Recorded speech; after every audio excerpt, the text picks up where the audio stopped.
ಜಿಲೇಬಿ ಉಪ್ಪಿಟ್ಟು ದಾಳಿ ಇಷ್ಟ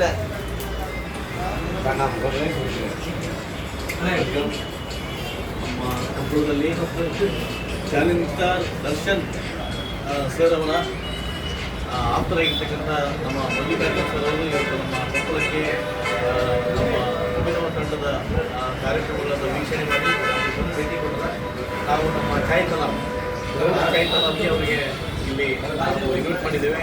ಒಂದೇ ಮಾರ್ಕೆ ಪಾಪ ಬಂದಿದ್ದಾರೆ. ಚಾಯ್ ತಲಾಬನ್ನು ಭಾಳ ಖುಷಿಯಿಂದ ಇಲ್ಲಿ ಚಾಯ್ ಸ್ವೀಕಾರ ಮಾಡಿದ್ದಾರೆ. ನಂತರದಲ್ಲಿ ಎಲ್ಲರಿಗೂ ಕೂಡ ಅವರ ಮಾರ್ಗದರ್ಶನ ಒಳ್ಳೊಳ್ಳೆ ಕಲಾವಿದರ ಜೊತೆಗೆ ಇನ್ನು ಮೇಲೆ ಇಡೀ ರಾಜ್ಯ ಮಟ್ಟದಲ್ಲಿ ನಾವು ಕಾರ್ಯಕ್ರಮಗಳನ್ನು ಕೊಡುವ ಹಾಗೆ ನಮಗೆ ಅವರು ಕೆಲವು ಮಾರ್ಗದರ್ಶನವನ್ನು ಕೊಟ್ಟಿದ್ದಾರೆ. ಆದಷ್ಟು ಬೇಗ ನಮ್ಮ ಚಾಲೆಂಜ್ ಸ್ಟಾರ್ ದರ್ಶನ್ ಸರ್ ಅವರು ಹೊರಗಡೆ ಬರಲಿ ಅಂತ ಹೇಳಿ ಅವರಿಗೆ ನಾವು ಈ ಸಂದರ್ಭದಲ್ಲಿ ನಮ್ಮ ಎಲ್ಲ ಕೊಪ್ಪಳ ಜಿಲ್ಲೆಯ ದರ್ಶನ್ ಅಭಿಮಾನಿಗಳ ಪರವಾಗಿ ನಾವು ಭಗವಂತನ ದರ್ಶನ ಬೇಡ್ಕೊಳ್ತಾ ಇವರಿಗೆ ನಾವು ಧೈರ್ಯ ತುಂಬ್ತಾ ಇದ್ದೇವೆ. ಅವರ ಅತ್ಯಂತ ಆಪ್ತರಾಗಿರ್ತಕ್ಕಂಥ ನಮ್ಮ ಮಲ್ಲಿಕಾರ್ಜುನ ಸರ್ ಅವರಿಗೆ ತುಂಬ ಹೃದಯದ ಧನ್ಯವಾದಗಳು. Thank you.